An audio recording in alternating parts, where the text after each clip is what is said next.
Kota Surakarta atau yang lebih dikenal sebagai Kota Solo memiliki peran penting dalam penyebaran agama Islam di Jawa Tengah. Tak heran jika di Kota Solo terdapat sejumlah masjid tua yang kental akan sejarah. Satu di antaranya ada Langgar Merdeka yang berada di Jalan Dr. Rajiman nomor 565 Lawean, Solo. Langgar Merdeka Lawean memiliki arsitektur yang sangat unik. Tak seperti masjid atau langgar pada umumnya, Langgar Merdeka didirikan di atas lahan yang terbilang cukup sempit, yakni hanya 179 meter persegi saja. Langgar Merdeka dibuat dengan komposisi bangunan 50% dari material dinding dan 50% material kayu jati. Menariknya, hampir seluruh material di Langgar Merdeka masih asli hingga saat ini. Dilihat dari dinding luar bangunannya, Langgar Merdeka rupanya telah berdiri sejak tahun 1877 silam. Meski sudah puluhan tahun, Langgar Merdeka masih bisa berdiri kokoh. Bahkan, Langgar Merdeka yang mayoritas dibuat dari bahan kayu ini juga masih difungsikan sebagai tempat ibadah. Assalamualaikum warahmatullahi wabarakatuh Tribuners. Senang sekali nih di Jejak Islam di Nusantara kali ini Ariska berkesempatan untuk mengajak kalian menjelajahi Langgar Merdeka. Tempat ibadah umat Islam yang ada di Lawean, Surakarta ini memiliki sejarah yang cukup panjang Tribuners. Dan menariknya, tempat ini sebelum menjadi tempat ibadah dulunya merupakan sebuah toko yang menjual candu atau ganja. Dan seperti apa keunikan di dalamnya? Langsung aja yuk kita lihat sama-sama. Bangunan klasik ini dulunya merupakan sebuah toko milik warga keturunan Tionghoa. Bukan sembarang toko, sebab toko yang satu ini menjual candu atau ganja sebagai pengobatan. Namun, lambat laun, toko candu ini gulung tikar dan dibeli oleh sosok Haji Imam Masyadi pada tahun 1940.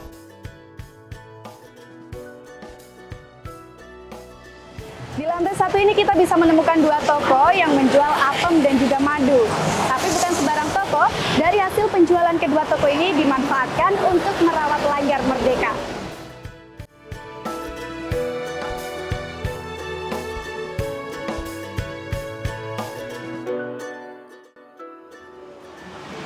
Karena memiliki sejarah yang cukup panjang, akhirnya Langgar Merdeka ditetapkan sebagai cagar budaya pada tahun 2012.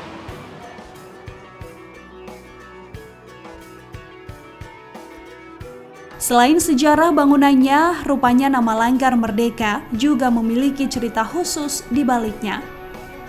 Nama Langgar Merdeka diresmikan langsung oleh Menteri Sosial Indonesia pertama, Mulyadi Joyomartono.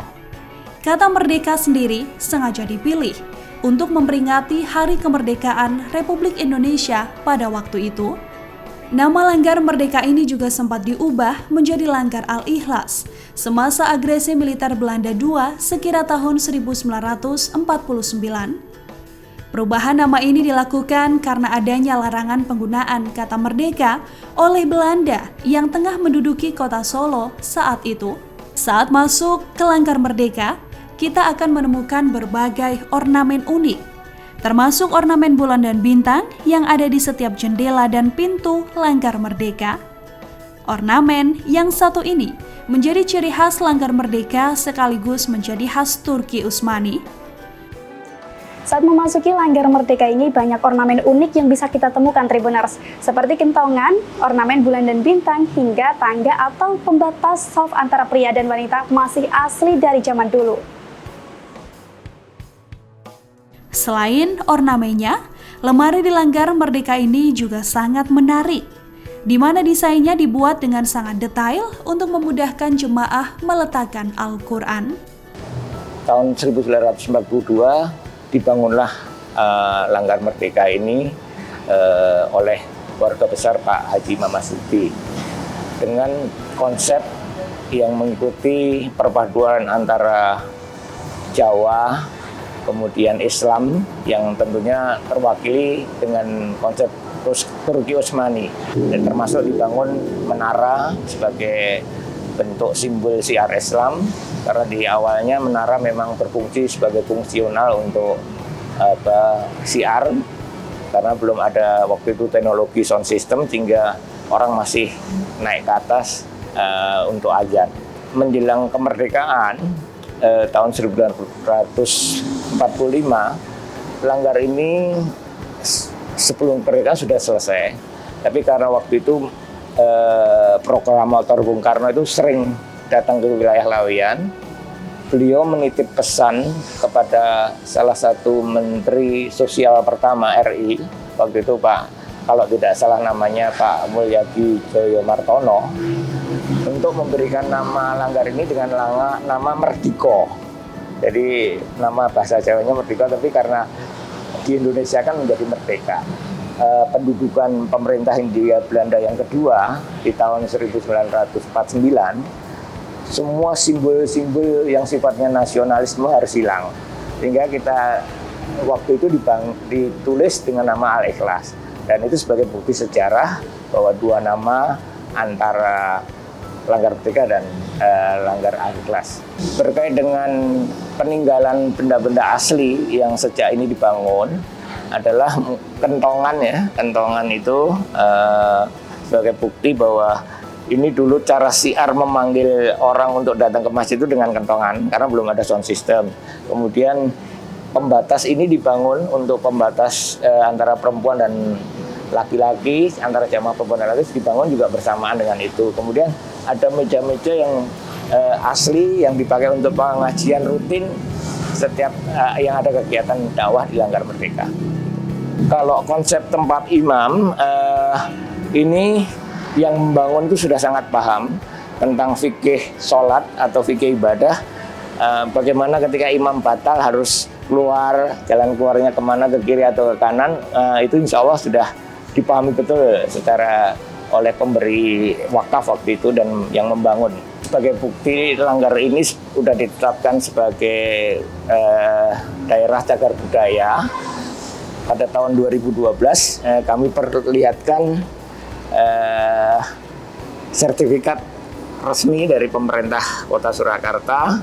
Inilah sertifikat cagar budaya yang bisa kita tunjukkan untuk atas nama Langgar Merdeka yang diterbitkan pemerintah Surakarta tahun 2012. Itu, Mbak. Setelah melewati beberapa masa dengan catatan sejarah yang panjang, Langgar Merdeka kemudian ditetapkan sebagai cagar budaya. Oleh karena itu, bangunan Langgar Merdeka yang menjadi ikon Kampung Batik Laweyan ini wajib dilindungi, dipelihara, dan dilestarikan.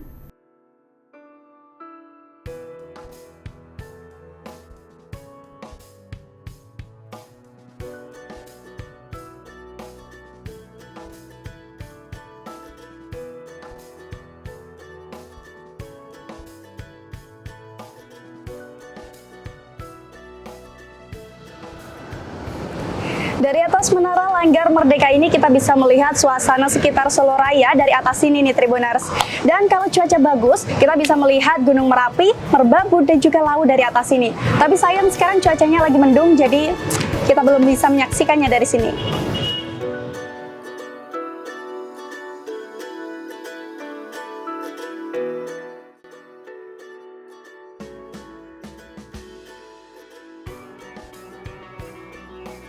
Selain untuk sholat, Langgar Merdeka juga dimanfaatkan untuk berbagai kegiatan, seperti hafalan Al-Quran di setiap hari Senin hingga Rabu, pengajian setiap Ahad pagi, serta kegiatan dari wanita Islam atau P2A atau Aisyah setiap hari Kamis pekan kedua setelah Asyar.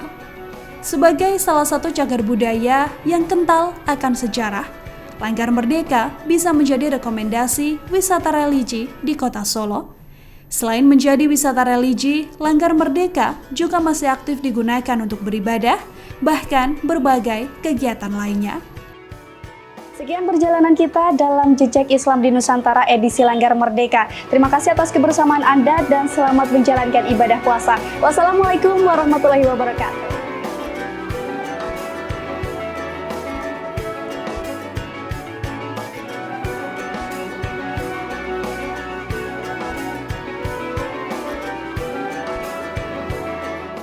Download Tribun X sekarang, menghadirkan lokal menjadi Indonesia.